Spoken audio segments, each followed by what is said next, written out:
Welcome back to the deep dive. If you're looking for that crucial edge in your UPSC preparation, well, you're definitely in the right place. Today, we're cutting through the noise, bringing you the most vital current affairs from September 9th, 2025.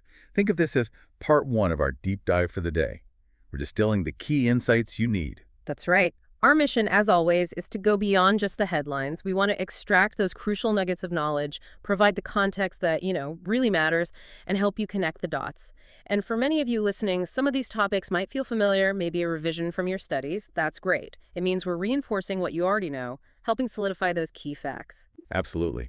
And we've got a really diverse spread today. From the complex world of international relations and critical conservation efforts, all the way to public health updates and vital infrastructure projects. Each one's handpicked to give you that well-informed edge. Okay, let's unpack this. Our global tour starts with some pretty significant geopolitical news. It's about the Missile Technology Control Regime, the MTCR. There are reports suggesting the U.S. president is potentially considering, a unilateral reinterpretation of the agreement. The aim seems to be making it easier to sell advanced military drones, like the Reaper. Yeah, this is quite significant. It touches the very foundation of how these regimes work. The MTCR, it's an intergovernmental organization. Its members agreed to put in place voluntary export controls. They're trying to limit the spread of missiles and tech that could deliver WMDs, nuclear, chemical, or biological ones. The key word, like you said, is voluntary. Right. And it's been around for a while, a cornerstone of non-proliferation efforts, founded back in 1987. That's it. Initially by Canada, France, Germany, Italy, Japan, the UK, and the US. Their main worry then was nuclear-capable missiles. But by 1993, they widened the scope, quite wisely, to include missiles carrying chemical and biological weapons, too. Okay, and India joined more recently. Yes. India became the 35th member on June 27, 2016. Big step. The regime splits items into two groups. Category 1, very strictly controlled. Think missiles that can carry 500 kilos or more over 300 kilometers. Then Category 2, less sensitive stuff, maybe propulsion components or missile systems with over a 300-kilometer range. Payload size doesn't matter as much there. So here's the thing, though. If they're just guidelines, not legally binding treaties, how effective is the MTCR really? Especially if a major player like the U.S. might reinterpret it. That's the critical question, isn't it? It's not legally binding, true. It mostly works on peer pressure and, the carrot of accessing controlled tech, if you're a member. A unilateral move by the U.S. could definitely expose that weakness. It might undermine the whole regime's credibility, frankly. It could sort of encourage other nations to, ignore the norms or find ways around them. That makes global non-proliferation efforts much harder. For India, membership gave us access to important tech, but this kind of move could complicate things. Future acquisitions, maybe?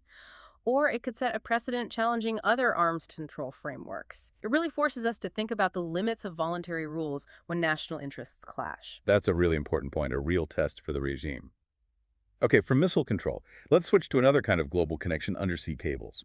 Recent disruptions in the Red Sea are a stark reminder of how connected and vulnerable we are.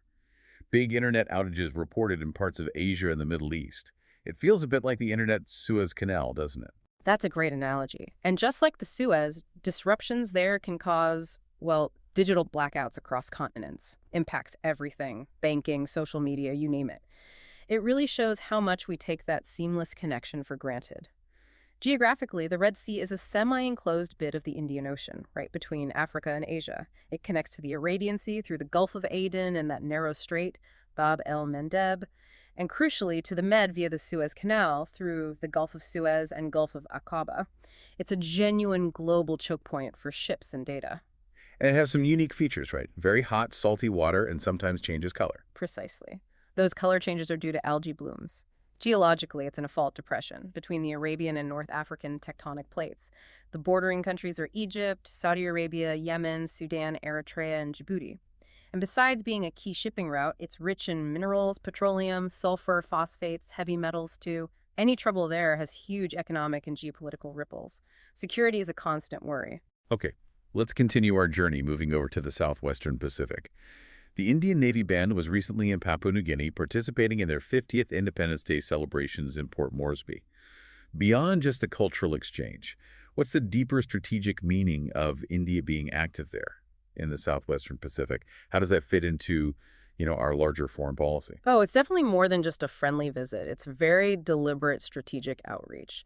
Papua New Guinea, I mean, its location, its resources, it's really important in the whole Indo-Pacific discussion.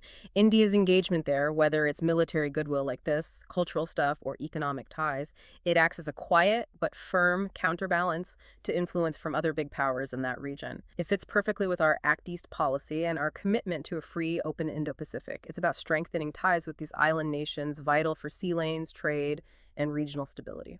That makes a lot of sense. And just to place it for everyone, where exactly is Papua New Guinea? Right, it's an island nation in Oceania, southwestern Pacific. Its neighbors are Indonesia to the west, Australia down south, and the Solomon Islands to the southeast. It's bordered by several seas, the Pacific, Bismarck, Solomon, Coral Seas, plus the Torres Strait and Gulf of Papua. Capital's Port Moresby, as you said. And physically, it sounds quite dynamic, maybe prone to natural events. Very much so. It has active volcanoes, and sadly, it's prone to earthquakes and tsunamis. A lot of the country is mountainous, covered in tropical rainforests. Mount Wilhelm is the highest peak. You've got major rivers like the Sepik and Fly, and the Ratle caldera is its most active volcano. It's a fascinating place, geologically and biologically. Speaking of biology, its rainforests are famous, aren't they? Absolutely legendary. Papua New Guinea's rainforests are incredibly biodiverse, home to rare species like the birds of paradise, those iconic ones, also tree kangaroos, and the Queen Alexandra's bird-winged butterfly, that's the world's largest butterfly. Politically, it's a constitutional monarchy, part of the Commonwealth. The British monarch is head of state, represented by a governor-general, and they have a prime minister leading the government. So India's engagement touches base on multiple levels, diplomatic, strategic, in a really key region. Okay, from India's Pacific outreach, let's bring it back home to our own amazing natural heritage. Specifically, a really rare and frankly quite uplifting conservation story from the Himalayas. This involves a sighting in Gangotri National Park, Uttarakhand, a Himalayan brown bear, apparently with its family. Fantastic news, especially given how endangered they are. It really is wonderful news. The Himalayan brown bear, Ursus arctos isabelinus, is the biggest mammal in the high Himalayas. It's also one of the oldest brown bear lineages around. People also call it the Himalayan red bear or Isabeline bear, and in Ladakhi, they call it Denmo. And isn't there a legend connected to this bear? Something about the Yeti? Yes, that's right, because it sometimes walks upright. Some believe it might have inspired the myth of the Yeti, the abominable snowman. Fascinating, huh? Distribution-wise, you find them across the northwestern and central Himalayas, Pakistan, India, Nepal, Tibet, Bhutan, usually way up high, above the timberline, say 3,000 to 5,500 meters. In India, it's mostly small, isolated populations left in J&K, Himachal Pradesh, and Uttarakhand. What are they like physically? How are they adapted to that tough environment? Well, the males are bigger, about 1.9 meters long, maybe 135 kilos. Females are smaller, around 1.6 meters, 70 kilos. They've got this thick, sandy or reddish-brown fur, great insulation for the cold. They're omnivores, eating pretty much anything, grasses, roots, insects, small animals. Depends on the season. They hibernate in dens over winter and are mostly solitary, except for mums with cubs. They live about 20 to 30 years in the wild. Given this sighting is so rare, their conservation status must be pretty serious then. Oh, extremely serious. Critically endangered on the IUCN Red List. That reflects a really severe decline. They're also protected under Schedule 4 of India's Wildlife Protection Act, 1972, and listed in Appendix D of CITES. That's the highest level of protection globally. But, despite that, they face huge pressure. Habitat loss from development, climate change hitting their high-altitude homes, and human-wildlife conflict. This sighting really underlines how urgently we need stronger conservation and that tricky balance between development and protecting species like this. And the good wildlife news continues. From Maharashtra, another story showing nature's resilience. A young male tiger traveled, get this, 450 kilometers from Vidarbha, and it settled in the Yedshi Ramling Ghat Wildlife Sanctuary. Apparently that area hadn't had a resident tiger in decades. That's some journey. It's an extraordinary journey, truly remarkable. Shows incredible resilience and instinct. The Yedshi Ramling Ghat Wildlife Sanctuary is in Osmanabad district, Maharashtra. Established back in '97, it's about 22.38 square kilometers, located in the Balaghat range of the Sahyadri Hills. This kind of long-distance movement really highlights why we need ecological corridors connecting habitats, and it shows that even smaller, maybe previously overlooked habitats can recover and support top predators if given a chance. It has a cultural side too, doesn't it? Not just ecological. Absolutely. There's the ancient Ramling temple inside the sanctuary dedicated to Lord Shiva, big draw for pilgrims. There's also a waterfall and a cave nearby, with local legends linked to the Ramayana figures like Ravana and Jatayu. Ecologically, it's South Deccan Plateau, dry, deciduous forest, and thorny scrubland, a unique mix. And what kind of plants and animals are there to support this new tiger? Well, flora includes trees like teak, sandalwood, neem, various acacia species, shrubs like lantana and carissa too. And the fauna is quite diverse. Leopards, sloth bears, black bucks, jackals, wolves, foxes, monitor lizards, porcupines, barking deer, hares. So a decent prey base. The fact that a tiger has returned after decades, well, it speaks volumes about habitat recovery potential, even in these sort of modest jungle areas. Crucial lessons there for conservation and rewilding. Okay, let's shift gears now to public health. Very vital area. The World Health Organization, the WHO, recently updated its model lists of essential medicines, EML. They've added new treatments for things like cancer, diabetes, and obesity. This seems like a really big step for global healthcare, tackling modern health issues. It is, absolutely. The EML is so important. It's basically a register of the minimum medicines any healthcare system should have. An expert committee updates it every 2 years, making sure it stays current with medical progress and public health needs. These updates are key for guiding national health policies worldwide. It's interesting how this whole idea started. Wasn't Tanzania first? Indeed. Tanzania was the first country to create its own EML way back in 1970. They saw the need for a standard approach. The WHO started helping member states with this from 1975, and then published its first global model list in 1977. That initial list had 186 medicines. It's grown a lot since then. How does the WHO decide what actually gets onto this critical list? The criteria must be pretty strict. Oh, very rigorous, and rightly so. Key criteria are massive public health relevance, strong evidence of benefits versus harms, and careful thought about costs, affordability, and other factors, like can it actually be delivered. More than 150 countries now use the WHO model list as a base for their own national lists. The WHO defines essential medicines as those meeting priority healthcare needs. They're chosen based on disease prevalence, proven effectiveness, safety, and cost effectiveness. And crucially, they must be available in the right amounts, the right forms, good quality assured, and affordable. So the EML isn't just a list, it's a tool to push for equitable access to vital treatments globally. And that's, a cornerstone of universal healthcare and very relevant for India's health policies too. Staying on health, there's news about a parliamentary committee recommending that cancer be declared a notifiable disease in India. This got a positive nod from a well-known oncologist in New York. Sounds like a major potential policy change. It certainly would be. A notifiable disease is simply one that, by law, has to be reported to government authorities when diagnosed. Why is this important? Well, it lets authorities track the disease, how common it is, where it's occurring. It gives early warnings of potential outbreaks, though that's less direct for cancer. But fundamentally, it's crucial for planning prevention and control efforts. For cancer, it means building a solid database to understand the burdens, see the trends, and put resources where they're needed most for prevention and treatment. What makes a disease qualify as notifiable? It can't just be about how common it is, right? No, there's a whole set of criteria. Things like national or international interest, incidence rate, how severe it is, mortality rates, for example.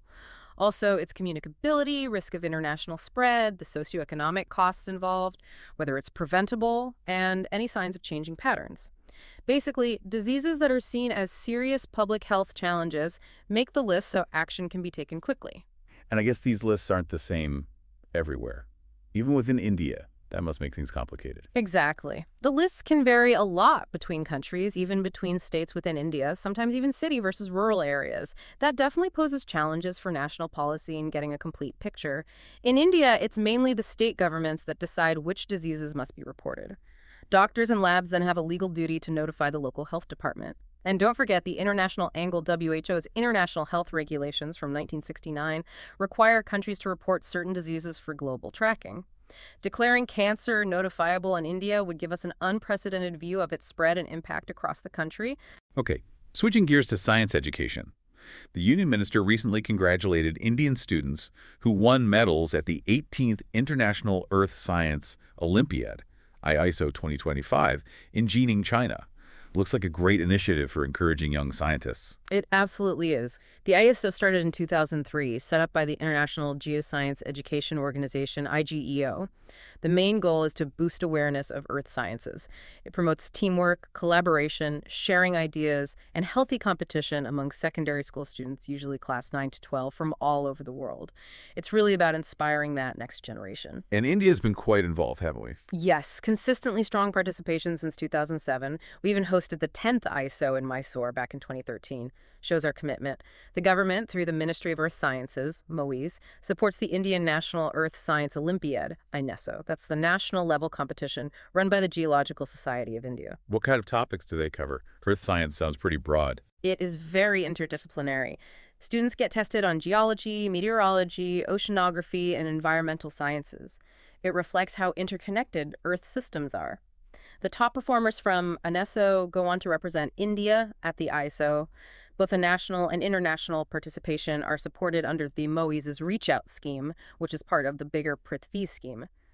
What's really neat here is this integrated approach, nurturing scientific talent from a young age, getting them ready to tackle the big environmental challenges our planet faces. Right. Let's move to critical infrastructure now. There was some unfortunate news recently. A landslide injured 5 people at the Ratle Hydroelectric Project in Kishwar. This project, I believe, has also been a source of some international friction. That's right. The Ratle Project is an 850 milliW run-of-river scheme. It's being built on the Chenab River in Kishwar district, Jammu and Kashmir. And just for listeners, run-of-river means it mainly uses the river's natural flow and elevation drop rather than building a huge reservoir.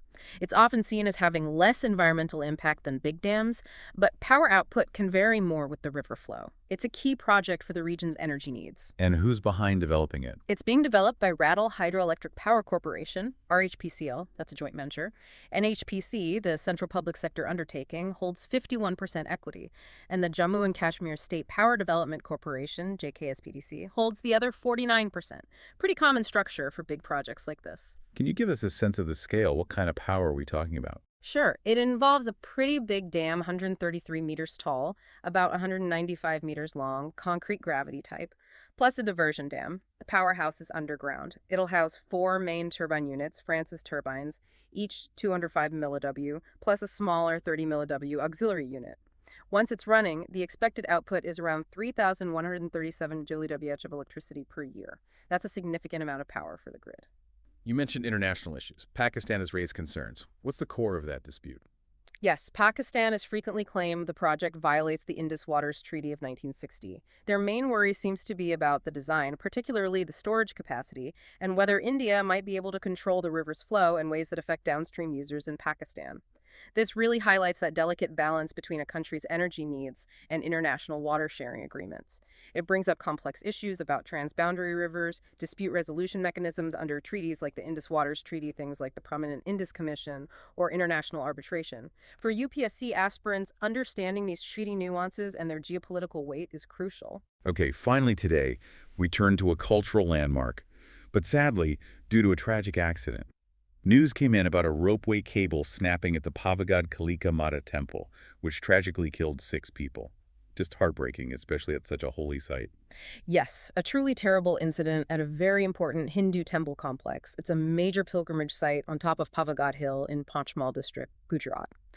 The main deity is Ma Kali, a form of Durga or Shakti, and it's considered one of the 51 Shakti Pithas in India, which makes it incredibly significant for devotees. It sounds like it has a long history, too, beyond just its spiritual role. Oh, absolutely. The temple's believed to be over 1,000 years old.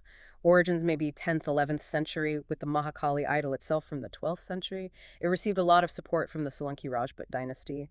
Later, under Sultan Mahmud Begada, it became a really key religious and cultural hub, so many historical layers there. And it's part of a UNESCO site as well. That's right. It's part of the Champaner Pavagad Archaeological Park, which got UNESCO World Heritage status back in 2004. Architecturally, it's impressive stone built, medieval Hindu style, lots of intricate carvings, domes. The inner sanctum, the Garbhagriha, holds that black stone idol of Mahakali. It has seen modern changes, of course, for access and facilities, like the ropeway, but it still retains its ancient, sacred feel. This tragic incident really underscores the immense challenge of integrating modern tech safely into these ancient, protected heritage sites that see huge numbers of pilgrims. Wow, what a sweep of topics today. From global governance with the MTCR to health standards with the WHO's EML and the idea of notifiable diseases, to those inspiring conservation stories and the complexities of infrastructure and heritage preservation, we've covered a lot, all picked with your UPSC journey in mind. And that's the key takeaway, isn't it? Seeing the connections between these different areas is not just about isolated facts. It's about developing that holistic view, analyzing the implications, thinking critically. That's invaluable for your preparation, just for understanding the world, really. Totally agree. And as we think about global cooperation and the resilience of nature and our heritage, maybe something for you to ponder. What recent development in your own local community could benefit from this kind of deep dive approach to understanding and maybe solving a problem? Well, thank you for joining us on this deep dive into September 9th, 2025, Part 1. We hope these insights really help you on your path. And if you found this valuable, please do remember to like and subscribe to the show. It really helps us get more insights like this out to you. Keep digging, keep learning, and definitely keep connecting those dots. We'll be back with more deep dives soon.